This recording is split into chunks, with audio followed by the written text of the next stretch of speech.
एक अशी नदी जी फक्त वाहत नाही, भक्तांचे भाग्य घडवते, ती म्हणजे माँ नर्मदा. नर्मदा ही शंकराची कन्या, उत्तरवाहिनी आणि मोक्षदायिनी मानली जाते. तिच्या तटावर हजारो देवदेवता, ऋषीमुनी आणि तपस्विनींनी साधना केलेली आहे. नर्मदेच्या काठावरचा प्रत्येक दगड शिवलिंग रूप मानला जातो. म्हणूनच नर्मदा स्वयं शिवस्वरूप आहे. मार्कंडेय ऋषींनी सुरू केलेली नर्मदा परिक्रमा आजही भक्त श्रद्धेने पूर्ण करतात. कोणी पायी, कोणी वाहनाने, पण प्रत्येकाची यात्रा त्याच्या आत्मोन्नतीची असते. परिक्रमावासीला कोणतीही कधीही अडचण आली तर फक्त नर्मदे हर म्हटलं तरी माता स्वतः मदतीला येते, अशी श्रद्धा आहे. नर्मदा जीवनदायिनी आहे.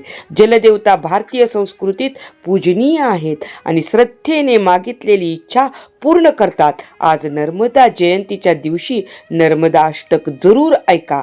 नर्मदा जलाचे पूजन सुरू करा. तुमच्या घरात सकारात्मक ऊर्जा नक्की वाढेल. आयुष्यात कधी जमेल तेव्हा नर्मदेचे दर्शन घ्या. शक्य त्या मार्गाने परिक्रमा पूर्ण करा. नर्मदा जल घरी आणून त्याचे पूजन सुरू करा.